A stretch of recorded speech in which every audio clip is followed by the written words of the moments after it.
March 1st, 1953. Joseph Stalin lies on the floor of his Kunsyevo dacha. He is soaked in his own urine. He cannot speak. He cannot move. For 4 days, his inner circle did nothing. No doctors, no medicine, only animal terror. Beria, Khrushchev, and Malenkov watched the man who had terrified them for decades slowly expire in a puddle. Fear, the very system Stalin engineered, finally became his executioner. How does a man go from the absolute triumph of 1945 to dying alone in filth? The victory over Germany should have been his zenith. Instead, it triggered a descent into clinical paranoia. Between 1945 and 1953, the Soviet state became a direct projection of a decaying mind. Stalin isolated himself. He suspected his ministers. He feared poison in every glass of water. The hallways of the Kremlin grew silent. Every sound was a threat. Every echo was a betrayal. He launched mass deportations and ethnic purges. He ordered the arrest of his own Kremlin doctors. By 1953, the man who controlled half the world had no one left to trust. His health deteriorated behind closed doors, while the cult of personality reached a religious fever pitch. The end did not come with the massive funeral in Red Square. It came 8 years later. In 1961, during the night, his body was removed from the Lenin Mausoleum. They buried him again near the Kremlin wall, under a heavy concrete slab. The state he built decided to bury him twice, first with soil, then with silence. Behind the facade of the historic triumph in June 1945, a clinical catastrophe was unfolding. The leader's circulatory system had begun to fail. The victory parade ended. Stalin retired to his office. He tried to light a cigarette, but his left hand shook uncontrollably. The match struck the box twice before catching. He inhaled the pungent smoke of Herzegovina floor. The room smelled of acrid tobacco and rubbing alcohol. How long can a vascular system survive at a pressure of 200 over 100? 200 over 100. Stalin ignored the doctors. He saw medicine as a conspiracy. But the physiology was unforgiving. Blood hammered against the walls of his arteries. His left ventricle was dangerously hypertrophied. The heart muscle had thickened to push blood through narrowed, calcified vessels. This was stage 3 hypertension. The risk of a hemorrhagic stroke had increased tenfold. His routine accelerated the collapse. He smoked 30 cigarettes every day. He refused exercise. He treated his body like a conquered territory. Work shifts lasted 12 hours. He sat in a cloud of smoke, surrounded by secret medical reports that he refused to believe. Physical decay dictated the national schedule. He turned night into day, forcing the entire Politburo to adopt his biological rhythm. They gathered at the dacha. The sessions of heavy drinking began after midnight and lasted until the sun rose over Moscow. Pathological suspicion, fueled by a decaying body, converted instantly into the NKVD directive of June 1945. Victory did not bring peace. It brought logistics for a new war against his own people. The mechanism started in Crimea. The NKVD received 72 hours, 3 days to erase an entire population. Soldiers forced Crimean Tatars into cattle cars at gunpoint. Doors bolted from the outside. No heat, no ventilation. The operation expanded to Chechens, Ingush, and Meskhetian Greeks. 1 million people moved across the continent toward Central Asia. Moving such a mass required thousands of locomotives. The Soviet state diverted an entire railway network from a starving post-war economy to transport traders. Tens of thousands died in transit from hunger and suffocation. The purge targeted those who survived the enemy. 2 million Soviet citizens returned from German labor camps and the front lines between 1945 and 1946. Stalin viewed survival as a crime. Returning prisoners of war faced immediate arrest. Military tribunals labeled heroes as ideological contaminants. The transit was a one-way filter. From German barbed wire to Soviet gulags, bureaucratic efficiency turned the liberators into the incarcerated. By the end of the operation, the map of the South had changed. Slavic settlers arrived to occupy the still warm houses of the deported. They moved into artificially repopulated empty villages. By 1946, the fear of conspiracies forced Stalin to turn his own life into a continuous special operation. The political triumph of victory masked a pathological decay. Behind the Kremlin walls, the MGB engineered a new architecture of total surveillance.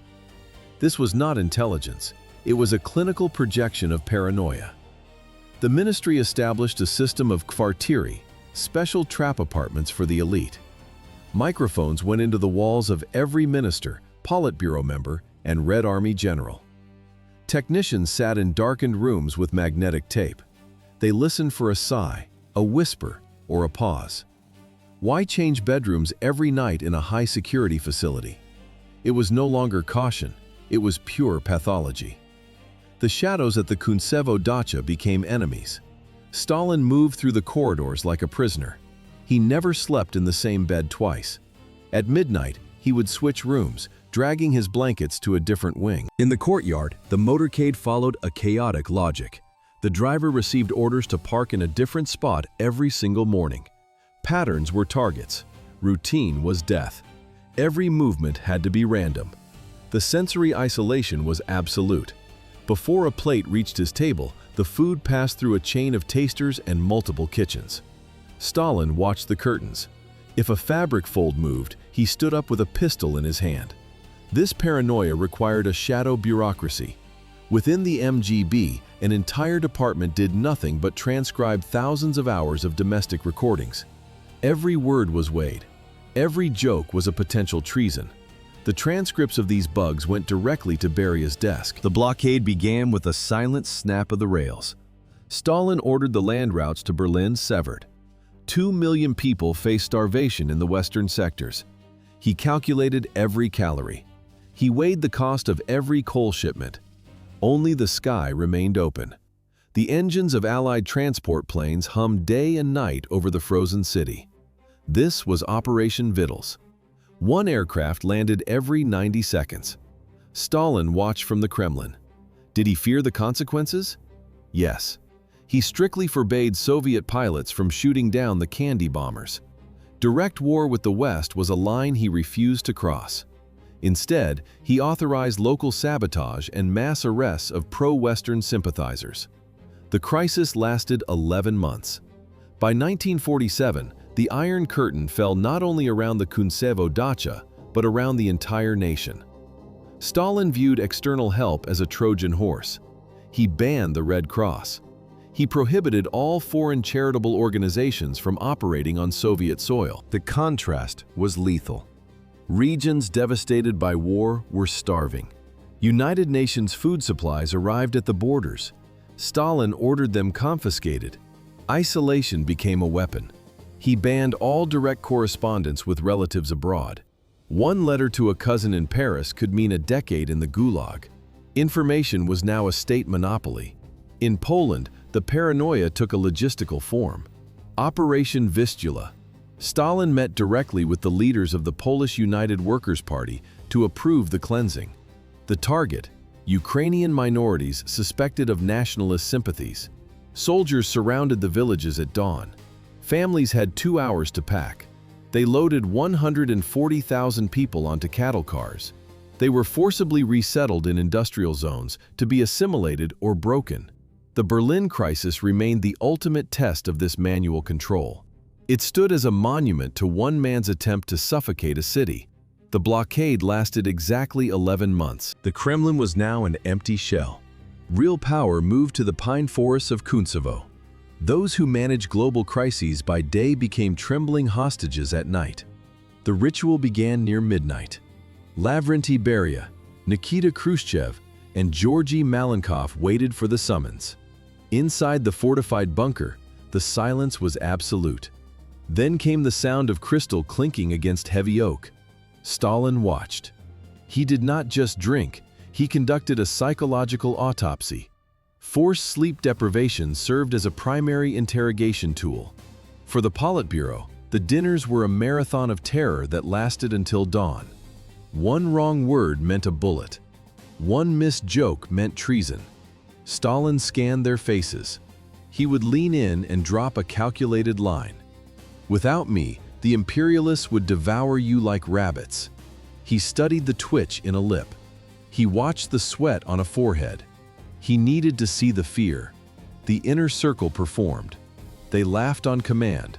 They drank until they collapsed. Every toast was a loyalty test in a gilded cage. To survive the night was the only objective. They waited for the sun to rise, hoping they hadn't made a single fatal mistake. While Beria and Khrushchev waited for dawn at the dacha, Soviet intelligence exported this model of paranoia to Europe. It began in Prague, 1948. Foreign Minister Jan Masaryk's body lay in a courtyard. He fell from a window of the Ministry of Foreign Affairs. Moscow called it suicide.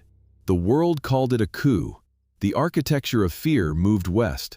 In Hungary, Matyas Rákosi built a carbon copy of the Soviet terror machine.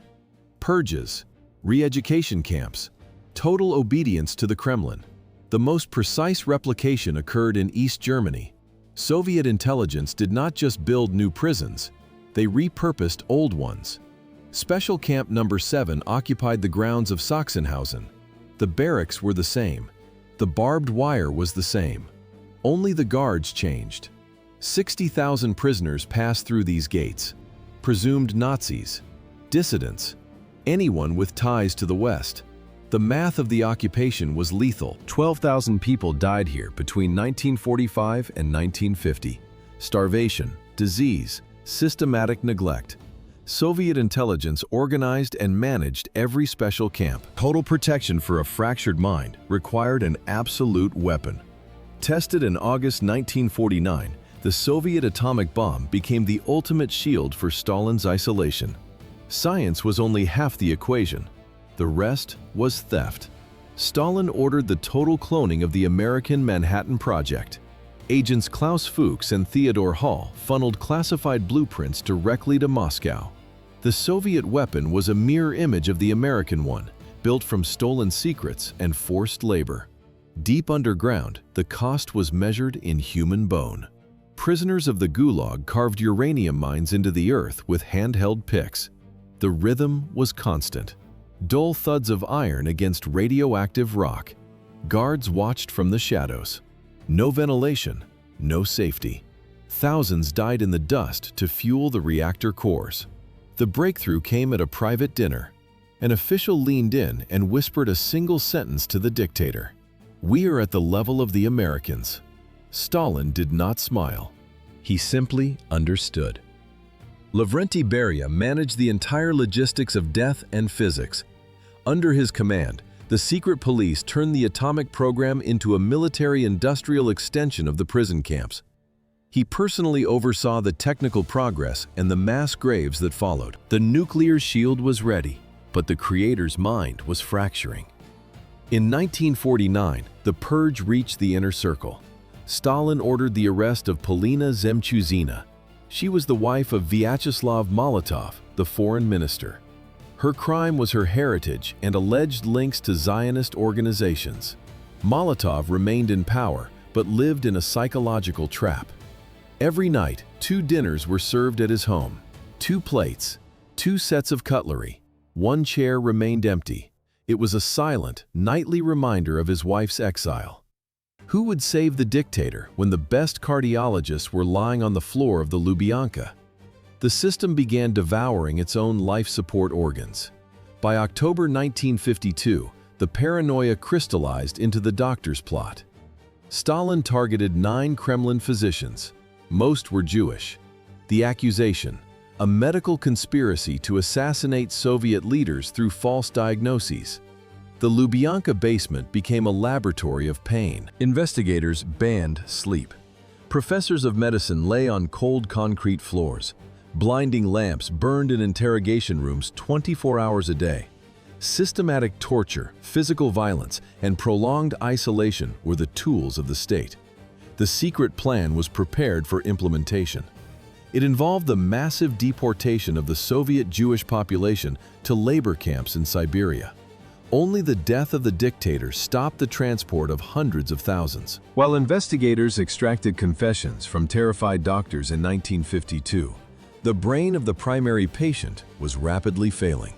The biological engine of the empire stalled. Stalin's internal clock shattered. He collapsed into 14-hour cycles of daytime sleep. When awake, he oscillated between calculated silence and explosive verbal aggression. At times, he stared at longtime subordinates with empty eyes. He did not recognize their faces. The public presence of the dictator vanished. Between 1949 and 1953, he delivered only 3 official speeches. He clung to the wooden edges of the podium. His voice was a slow, slurring rasp. Words broke apart mid-sentence. The contrast was clinical. In his early years, his directives were sharp, steel-cold, and logical. By 1952, he published Economic Problems of Socialism in the USSR. The text was a labyrinth of shattered logic and ideological incoherence. It was the terminal work of a decaying mind. The Soviet nuclear state now rested on a single, collapsing pillar. The system was designed for absolute dependency. It could not function without a command, but the man at the top was slipping into neurological fog. He retreated to the near dacha. He cut all ties to the outside world. He sat alone in silence. He was a prisoner of his own paranoia and a dying body. Stalin faced the inevitable in total isolation. In 1947, the ego of one man weighed more than the lives of millions. 6 years later, he would lie dying in a puddle of his own urine on the floor of a Moscow dacha. But now, his ambition demanded absolute orbed submission. A catastrophic drought parched the fields of Ukraine and Moldova. The soil cracked, grain yields collapsed. In the Soviet interior, a population already hollowed out by war began to starve. By the end of the year, the death toll reached 1.5 million. The grain elevators were not empty. Stalin watched the trains move. Hundreds of wagons loaded with wheat rolled past dying villages. They headed west. While Soviet peasants ate grass and sawdust, the Kremlin exported 500,000 tons of grain to Eastern Europe. This was the price of the common form. Stalin prioritized the loyalty of puppet regimes over the survival of his own people. In 1947, he formalized this grip by founding the Common Form. It was a mechanism of total ideological surveillance. Moscow dictated the line. Any deviation was treason. Then came 1948. Marshal Tito of Yugoslavia refused to kneel. He rejected total subordination to the Kremlin and chose an independent path for his nation. Stalin's reaction was clinical and brutal. He expelled Yugoslavia from the Common Form and branded Tito a traitor. The dictator's ego was wounded. He shifted from diplomacy to liquidation. He dispatched assassins.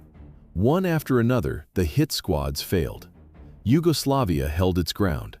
Stalin had faced his first successful defiance, and his paranoia reached a breaking point. He authorized 22 separate attempts to assassinate Tito. The blow from Yugoslavia triggered a chain reaction of paranoia. By 1951, the rot reached the core of the state's security apparatus. Stalin ordered the arrest of Viktor Abakumov, head of the MGB. The charge: concealing a Zionist conspiracy within the Kremlin's medical staff. How did the dictator guarantee his own death? He methodically liquidated the only people capable of saving him. In 1951, Stalin banned any official mention of his health.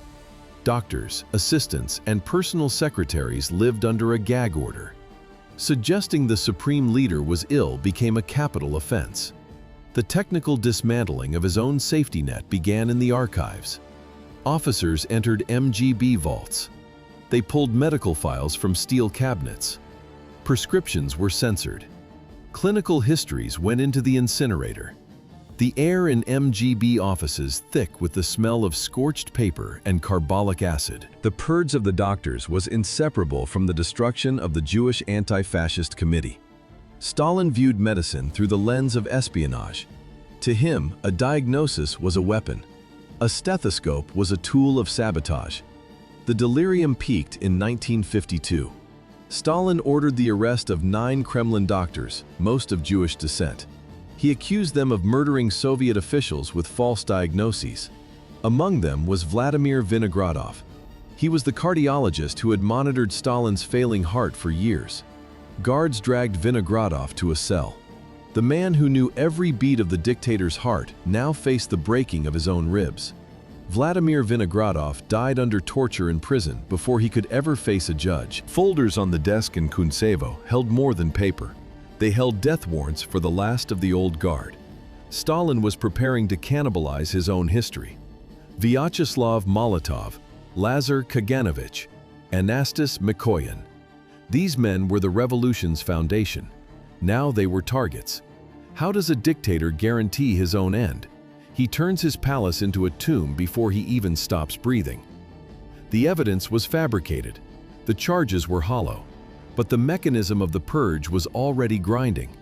While doctors screamed in Lubyanka's basements, Stalin paced the halls of his dacha. He was no longer a statesman. He was a prisoner of his own chemistry. The house was silent. Only the rhythmic creak of floorboards under soft boots broke the air. Stalin moved through the corridors of Kuntsevo like a ghost. He never slept in the same bed twice. Paranoia dictated the route. He switched rooms at 3 in the morning, listening for voices in the vents. The Soviet Union was no longer a state. It was a projection of one man's collapsing mind. His inner circle arrived for dinner like convicts. They ate without speaking. They laughed without joy. Every toast was a calculated risk. Every smile was a plea for one more day of life. The lights in the empty rooms of the dacha stayed on until dawn. The atmosphere of total terror regarding new executions found its perfect stage on the night of February 28, 1953. The setting was the Kuntsevo dacha. Outside, the world froze. Inside, the inner circle waited for the signal to begin. Lavrenti Beria arrived at 9 in the evening. Georgy Malenkov, Nikita Khrushchev, and Nikolai Bulganin followed. The guards locked the perimeter. No one entered without a direct order. Communications were severed. The dacha became a vacuum. Dinner started with Georgian dishes and high-proof vodka. Stalin poured. He filled the glasses to the brim. The guests smiled. They laughed at his jokes about absent officials. They drank until their throats burned. To refuse was a death sentence. These banquets typically lasted 10 to 12 hours, systematically exhausting the Soviet leadership. The rhythm was relentless. Eat, drink, defer. Stalin called Khrushchev Mykola in a mocking tone. Khrushchev danced to please him. The dictator's mood was erratic. He drank more than usual, alternating wine with vodka. At midnight, the party moved to the private cinema. The air in the room was thick and stagnant. The film projector rattled in the dark. Stalin sat in the front. He grew unusually quiet. His breathing became heavy and labored. Occasionally, his eyes closed for long periods. If someone shifted in their chair, he snapped awake. The guests froze. They watched the screen, but they monitored his chest. They saw the weakness, but the protocol of submission kept them paralyzed. The film ended at 3 in the morning. Stalin did not dismiss them. He led them to his office for more drinks. He began a confused dissertation on international politics. He mixed historical dates with illogical future plans. The Titan was crumbling in front of them. At 4:30 on March 1st, Stalin finally gestured toward the door. The guests hurried to their limousines. Alone in his office, the dictator sat at his desk. He signed the last administrative decrees of his life. Around 5 in the morning on March 1st, the bedroom light flickered out. This simple act triggered the external security perimeter protocols. The defense system was a masterpiece of paranoia. Why did the electronics remain silent all day? The sensors monitored only the outer fences and gates. Inside the private quarters, the system left total blind spots. It was a fortress designed to keep assassins out, not to keep the occupant alive. At 5 in the morning, the dictator lay down in white pajama shirts and loose trousers. He had just finished reading a report on industrial production. He signed 2 minor decrees. Then, he drank a glass of mineral alcohol. It was his last conscious act. Silence replaced the ritual of command. The household staff operated like clockwork. They followed standing orders, do not disturb. No one entered the room. No one knocked. At the door, the rhythm of neglect began. A tray for breakfast arrived. It stayed on the floor. At noon, the staff delivered lunch. The plates clinked as they were stacked next to the cold breakfast. By evening, dinner joined the pile. Housekeeper Maria Tikhanovna watched the untouched food. She felt the growing dread. But the protocol was absolute. To check on him without an invitation was a death sentence. To wait was merely an instruction. The internal sensors showed no activity. Stalin was the most powerful man in the Soviet Union. He was also an unconscious body in a pool of his own making. The security logs showed zero movement on the internal sensors. After 17 hours of absolute silence, the non-intervention protocol finally cracked. It was 10 at night on March 1st. Fear still dictated the rhythm. Guard Starostin and housekeeper Matrena Budasova stood by the heavy oak door. They whispered for an hour. No one wanted to be the first to break the sanctuary. The decision was made. Starostin produced the spare key. The lock turned with a dry, mechanical click. The heavy door groaned on its hinges.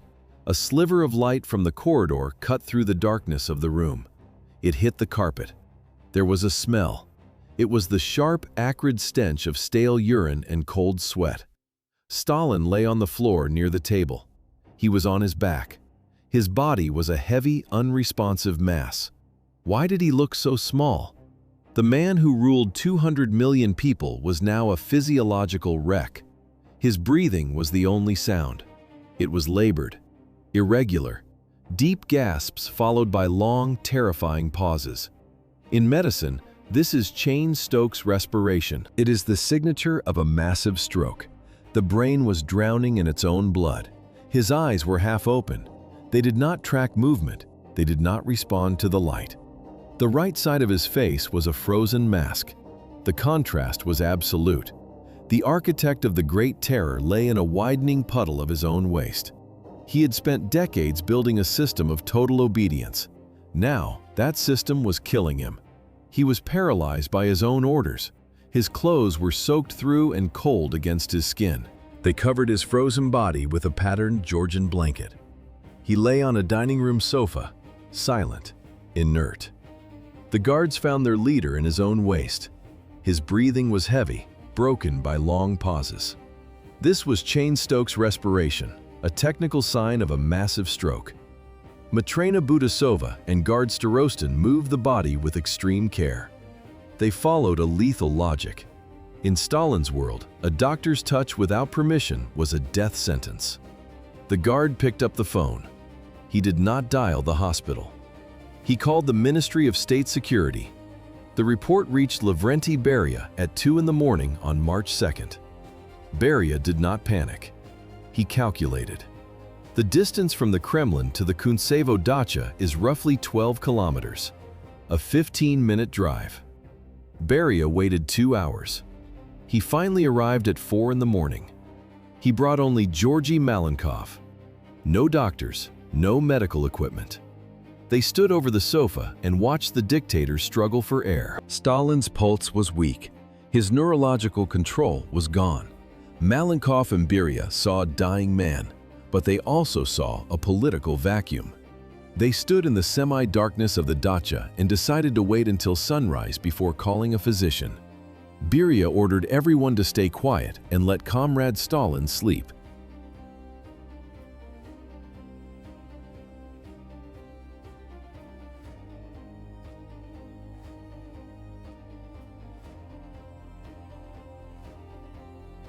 How did they treat the most critical stroke in Soviet history?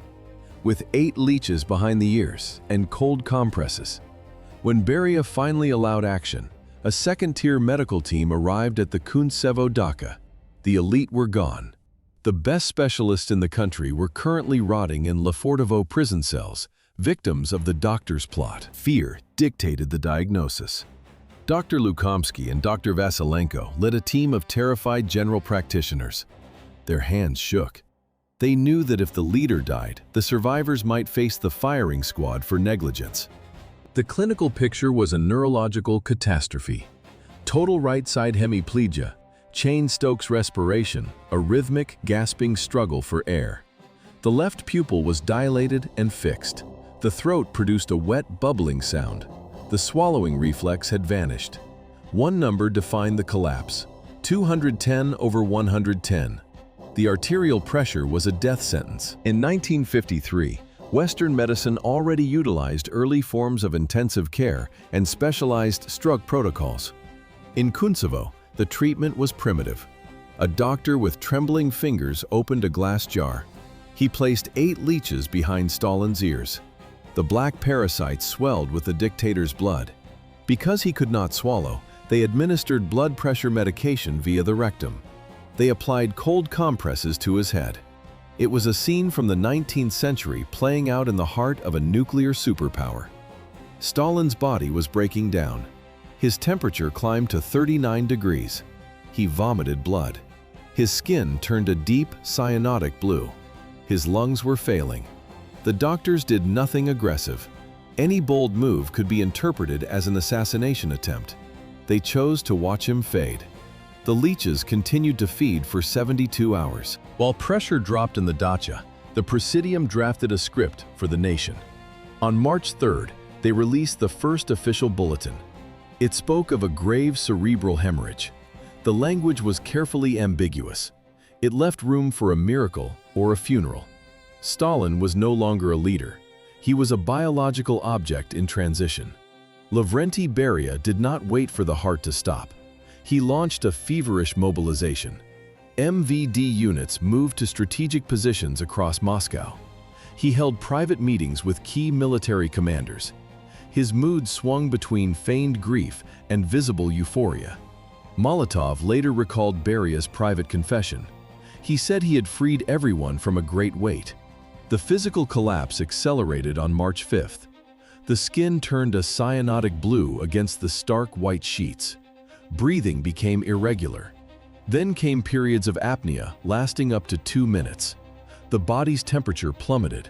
Blood pressure fell to levels incompatible with life. At 21:50 on March 5th, 1953, the pulse stopped. The autopsy dismantled the myths. Doctors found a massive cerebral hemorrhage in the left hemisphere. An artery in the thalamus had ruptured. They discovered severe atherosclerosis and multiple previous microinfarcts. The heart was an industrial wreck. It weighed 580 grams. That is nearly 200 grams over the biological norm. Death was the result of a massive stroke caused by decades of untreated cardiovascular disease. The moment of death at 21:50 transformed the dictator into a biological project. Control shifted from physicians to engineers. The process of turning a corpse into an icon began immediately. In 1924, the mummification of Lenin was a desperate experiment marked by delays and structural decay. Stalin's transition was industrial. Within 1 hour, the body reached a secret medical facility in Moscow. Dr. Barsky took command. He was a veteran of the original 1924 team. His task was to erase the physical evidence of agony. Barsky's team worked 12 consecutive hours. They utilized arterial injections of formalin and carmine acid to restore a lifelike hue to the graying skin. Glycerin prevented dehydration. The centerpiece was the coffin. Polished mahogany, gilded bronze fittings. Inside, white silk hid a built-in ventilation system designed to fight the first signs of decay. The team hit a crisis the following morning. A partial cooling failure accelerated decomposition. Barsky applied heavy layers of cosmetics to mask the dark spots. They combed the signature mustache and crossed the hands over the chest. The result was a mask of serenity that the living Stalin never possessed. Security remained total. MGB agents cordoned off the facility and monitored every chemical injection. They searched for signs of sabotage among the doctors. The state treated the corpse as a high-value asset under siege. Once the chemicals set, the secret police moved the body to the Hall of Columns under heavy guard. The Hall of Columns became a fortress for the dead. Security services feared sabotage even now, with the dictator cold. They stripped the white marble and draped the pillars in funeral black and blood-red silk. Massive floral arrangements formed a perimeter. Thousands of red carnations and white roses choke the air. 12 degrees Celsius. Industrial compressors hummed behind heavy velvet curtains to hold this exact temperature. It was a technical necessity. Moisture levels remained locked to stall the biology of decay. Everything focused on the face. Sharp spotlights cut through the gloom, hitting the skin with surgical precision. The rest of the body stayed dissolved in a soft, golden haze. It was a calculated theatrical trick. The Red Army stood at the corners of the catafalque. 4 soldiers, motionless. Every 30 minutes, the floor echoed with the rhythmic strike of boots. A new watch arrived. They looked at the illuminated face, froze into position, and waited. The scent of a million fading flowers filled the pressurized air. It was the smell of a garden rotting in a refrigerator. From the morning of March 6th to the night of March 9th, the human tide never stopped. People moved in a mechanical trance. The state monitored every step. The line of mourners stretched for 10 kilometers, 109 official deaths against thousands of real victims.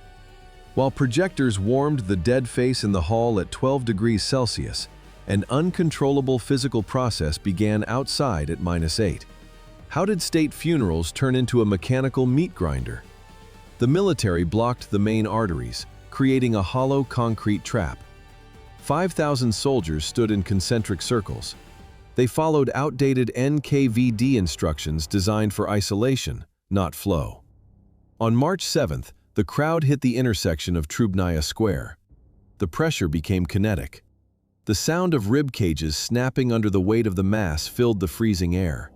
People fell. The surge behind them did not stop. It could not stop. Bodies became a floor for those still standing. The Ministry of State Security began the cleanup. Army trucks backed up to the piles in the dark. Soldiers loaded the dead into the beds like cargo. At nearby hospitals, MGB officers stood over doctors. They dictated the cause of death. Every crushed chest and suffocated lung became a heart attack or a stroke. The bureaucracy of silence worked faster than the morgues. Officials recorded the victims of the crush as deaths by natural causes. The deaths of 109 people on Trubnaya Square failed to disrupt the schedule by a single minute. On the morning of March 9th, international protocols engaged with mechanical precision. The Kremlin shifted its focus from the morgues to the embassies. Moscow's diplomatic cables carried a sterilized version of the tragedy to the world. Pro-Soviet regimes responded with institutionalized grief. China declared 3 days of national mourning. North Korea and Vietnam published editorials naming Stalin the eternal guide of socialism.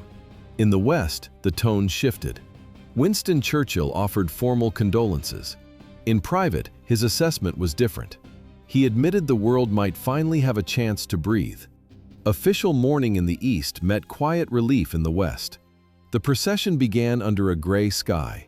It was a fusion of Orthodox liturgy and brutal military theater. 4 black Prussian horses pulled an artillery carriage carrying the coffin. 200 officers formed a human corridor stretching from the palace to Red Square. The air was frozen. 34 tanks moved in parallel formation, their steel tracks biting into the ice. The sound dominated the city. It was the rhythmic clanging of T-34 treads against the frozen cobblestones of Red Square. Behind the armor, the artillery limber came to a dead halt in front of the mausoleum. 4 successors climbed the rostrum behind the T-34 tanks. Their minutes at the microphone determined their chances of survival.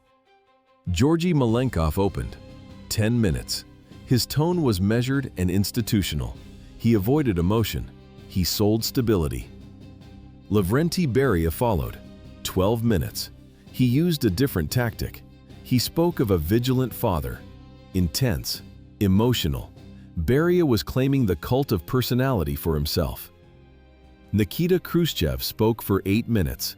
He quoted Stalin's theoretical texts. It was a calculated, academic shield. He kept a low profile. He watched the room. Vyacheslav Molotov closed the line. 5 minutes. His target was the foreign delegations. The message: Soviet foreign policy remains unchanged. The speeches ended.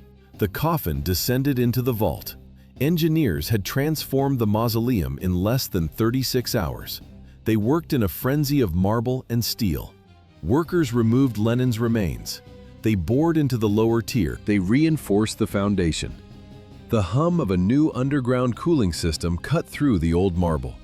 They installed autonomous refrigerators, humidity sensors, subterranean lighting. Everything was doubled. Stalin was placed to the right of Lenin in a separate climate-controlled glass sarcophagus. Black marble veined with gold lined the walls. Golden Cyrillic inscriptions identified two founders, one state. The doors opened to the public on March 10th. For the next 8 years, 10 million people descended into the shared tomb. It was a secular pilgrimage. The machine of grief was now a machine of logistics. Propaganda units flooded the streets. They bypassed the complexity of power. They focused on the image. The state printed 500,000 commemorative postcards. How to dismantle a god without collapsing the entire system? Khrushchev chose the format of an absolutely hermetic session. The body lay in a glass sarcophagus next to Lenin. But by February 1956, Nikita Khrushchev found a way to crack this tomb from the inside. He faced a paradox of power. To lead, he had to kill the ghost of the man who created him. Total condemnation risked the regime's collapse. Silence risked a palace coup. Khrushchev needed a controlled detonation. The logistics of the 20th Party Congress were a masterpiece of counterintelligence. On February 25, 1956, the doors of the Palace of Congresses locked from the inside. KGB officers lined the corridors. They enforced a total information blackout. No journalists, no foreign diplomats, no cameras, no microphones. The state stripped the delegates of their usual tools. Even shorthand was forbidden. Thousands of men sat in the silence of a vacuum. Not one recording device documented the next 4 hours. Khrushchev stood before an audience of ghosts. He began to read. The bureaucracy gave the strike a sterile label. It was officially titled "On the Cult of Personality and Its Consequences." Nikita Khrushchev locked the doors of the Great Hall. For the next 4 hours, he methodically dismantled the foundation of Soviet reality. The delegates expected a routine session. They faced a clinical execution of a god. Khrushchev read from a podium for 240 minutes. His voice remained monotonous. He cited declassified files and testimonies from survivors. He listed the mass purges of the 1930s. He detailed the military disasters of 1941. He exposed the doctor's plot as a fabrication of a paranoid mind. The hall reacted with physical shock. Men who had climbed the career ladder by praising Stalin's divinity now collapsed. A delegate in the third row buried his face in his hands. He was sobbing loudly. In the back, an official clutched his chest and slid from his chair. Medical staff carried several people out on stretchers. Over the following weeks, the shock turned into a wave of suicides. Party apparatchiks went home, wrote brief notes, and ended their lives. They realized their entire existence was built on a massacre. The Kremlin attempted to contain the fallout. They produced numbered, typewritten copies. Officials sent them to regional committees with strict orders. Only specific circles could hear the text. It was a system of concentric circles designed to leak the truth in controlled doses. But the mechanism of secrecy failed against a single typewriter. The KGB could not plug every hole. One copy reached Western intelligence services. In June 1956, the New York Times published the full text provided by the CIA. The leaks from the New York Times crossed borders instantly, triggering a bloody chain reaction from Warsaw to Beijing. Khrushchev's words acted as a fuse. The explosion followed. In June 1956, the Polish city of Poznan ignited. Workers demanded bread and freedom. Local officials panicked. Security forces opened fire, leaving scores of bodies on the pavement. The myth of socialist unity fractured.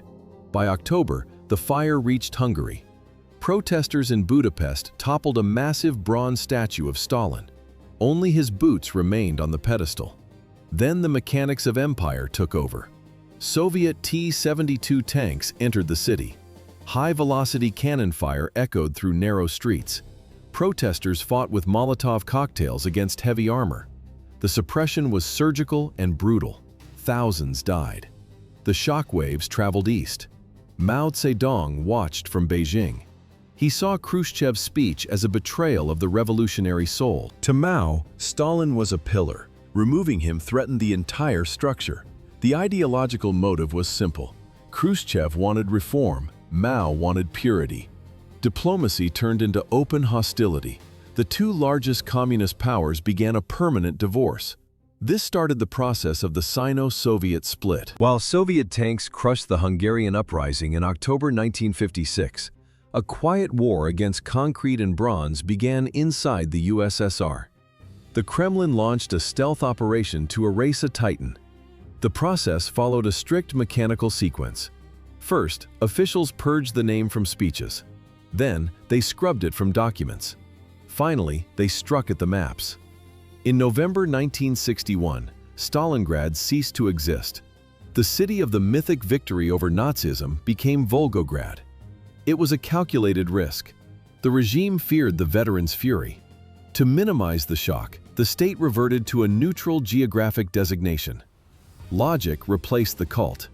How do you dismantle a god without starting a riot? You wait for the sun to go down. In 1958, the military cordoned off the heart of Moscow. Heavy engineering teams moved in under total darkness. They targeted the massive equestrian statue facing the Kremlin. The operation required army-level logistics. Cranes groaned in the silence. It wasn't a public execution of an idol, it was a technical demolition. In smaller provinces, the method was even simpler. A statue stood at dusk. By dawn, the pedestal was empty or topped with a generic monument to victory. Statues vanished into the shadows of the night.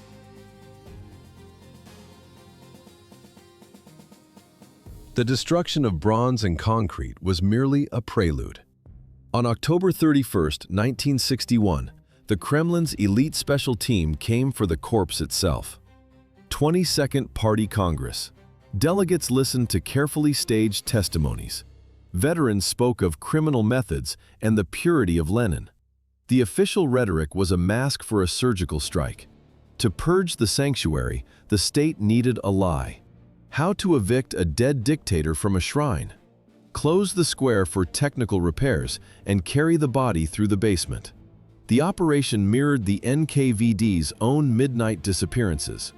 Red Square was sealed.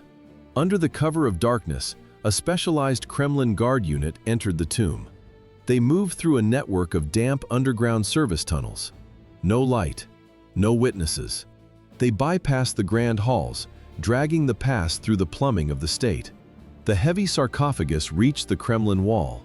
A nameless pit waited. The contrast was absolute. 8 years prior, a theatrical spectacle paralyzed the nation. Now, there were no speeches, no flowers, no muffled drums. The team lowered a plain wooden coffin, devoid of any inscriptions, into the dirt. The sound of shovels hitting the lid echoed against the bricks. A handful of Presidium members watched in total silence as the earth covered the man who once owned their lives. He was buried like a common prisoner. By November 2, 1961, the doors reopened. The interior had been scrubbed. Master masons had already ground his name off the granite facade. The iconography was purged, leaving only one sarcophagus under the lamps.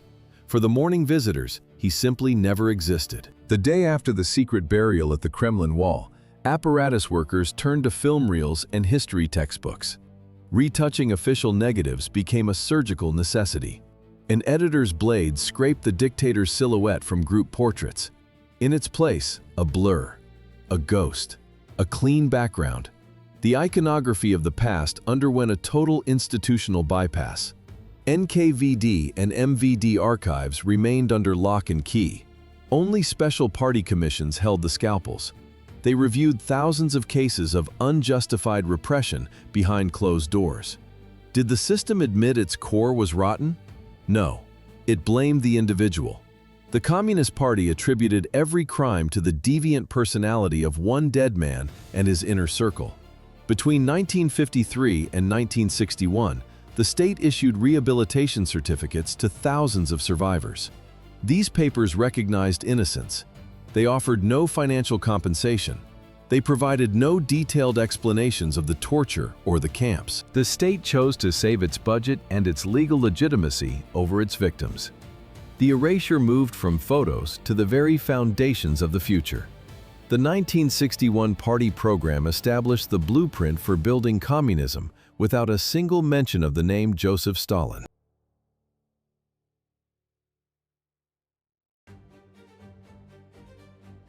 The party program of 1961 marked the conclusion of an 8-year protocol for the clinical removal of a human existence. Stalin vanished, not through death, but through logistics. Between 1924 and 1953, he was the center of the universe. By 1961, the universe had been re-engineered to look like he never existed. The process was surgical. Workers arrived at night with chisels and cranes. Statues that weighed tons disappeared by sunrise. Names were scrubbed from maps. Stalingrad, the site of the century's greatest battle, simply became Volgograd. On the facades of government buildings, bare patches of stone remained. Rough scars and tooth marks from chisels showed where bas-reliefs once stood. Was any trace left? In the center of Moscow, the mausoleum underwent a silent renovation. Lenin's tomb was designed for 2, then suddenly reverted to 1. Stalin's body was moved from the place of honor to a hole by the Kremlin wall. 30 years of total control were condensed into a single footnote in history textbooks. The epic narrative of Soviet triumph continued, but the protagonist was missing. The state didn't just execute him, it unborn him. The brutal physical agony of his final 5 days was only the first act. The real destruction took 8 years of systematic de-Stalinization. The machine he built eventually ground its creator into dust. Absolute power ended in absolute void.